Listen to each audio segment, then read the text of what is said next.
मी राजकारणातून निवृत्त होण्याचा विचार करतोय असं मी विधान केलं आणि त्याच्यावर त्यांनी वडिलकीचा सल्ला म्हणून माझ्याबद्दल अतिशय गौरवोद्गार आणि मी राजकारणामध्ये अजून टिकून राहिलो पाहिजे अशा पद्धतीची त्यांनी मनापासूनची भावना व्यक्त केली.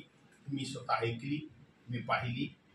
मी त्यांना धन्यवाद देतो की त्यांनी माझ्याबद्दल अशा पद्धतीची अपेक्षा व्यक्त केली. त्याबद्दल मी त्यांचा आभारी आहे. संजय राऊत यांनी आज सकाळी म्हटले की भास्कर जाधव यांना उद्धव ठाकरेंनी भेटीसाठी बोलवलं आहे. कधी जाणार आहात तुम्ही आणि काय तुमची नाराजी व्यक्त करणार आहात तुम्ही? मुळामध्ये ह्या नाराजीच्या बातम्या खास करून तुम्ही लोक दाखवताय त्या चुकीच्या आहेत. मी असा माणूस नाहीये की नाराज असलो तर आडपडद्यानं वळणावळणानं बोलणं हे माझं कामच नाहीये. मी नाराज असल्याचे कशाच्या आधारे तुम्ही हे सगळं कन्क्लुजन काढलं?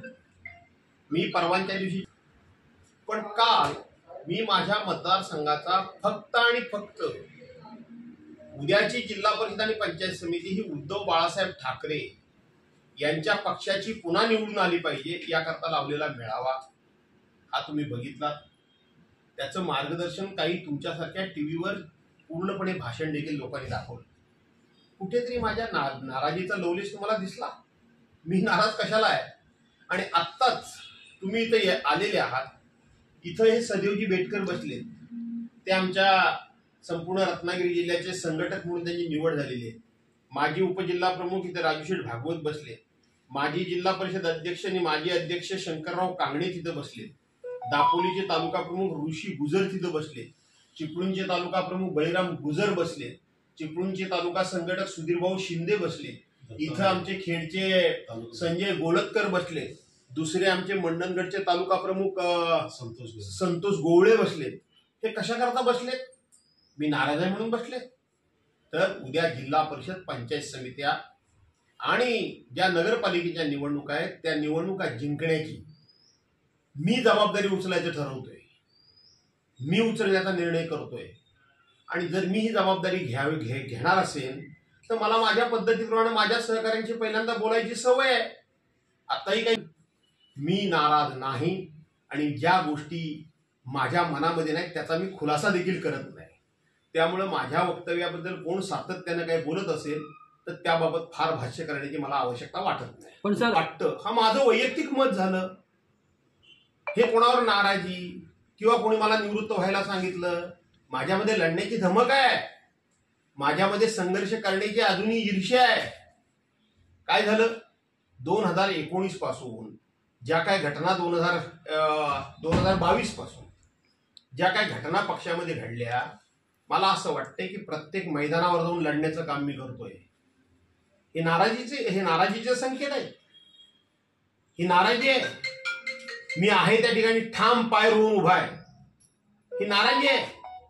स्वतःबद्दल सातत्यानं सर्टिफिकेट देणं हे मला जमत नाही.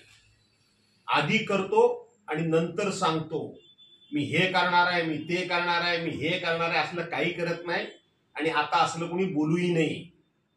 नियतीच्या मनामध्ये किंवा नियतीच्या पोटामध्ये उद्या काय दडलंय हे कोणाला सांगता येत नाही. त्यामुळं आधी केले मग सांगितले. आज मी जिल्हा परिषद पंचायत समिती आणि नगरपालिकेच्या निवडणुकीची जबाबदारी मी स्वतःहून अंगावर घ्यायचा निर्णय घेतोय. माझ्या सहकार्याला ते मान्य असेल तर मी त्याच्यामध्ये उतरणार आहे. आणि उतरणार आहे तो असा तसा नाही उतरणार आहे, पक्षाला यश मिळवून देण्याकरताच उतरणार आहे. ही नाराजी आहे. याला नाराजी म्हणतात. याला नाराजी म्हणतात तर मला वाटतं घरी बसणं गप्प, पक्षाच्या कामात कुठेही झोकून न देणं, याला काय म्हणायचं? आणि म्हणून काही नाराजीचा संबंध नाही.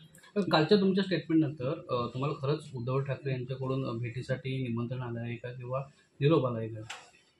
तुम्हाला मी सांगू का, सगळ्याच गोष्टी या पुन्हा पुन्हा सांगायच्या नसतात. माननीय उद्धव साहेबांना भेटण्याकरता मला कधीही अपॉइंटमेंट घ्यावी लागत नाही. कधीही मला गेटवर 1 सेकंद सुद्धा थांबवलं जात नाही. माझी गाडी बघितल्यानंतर सिक्युरिटीचे सगळे ऑफिसर, सगळे गार्ड मला पूर्णपणे ओळखतात आणि 1 सेकंद सुद्धा माझी गाडी तिथं न थांबता माझी डायरेक्ट गाडी आतमध्ये पाठवली जाते.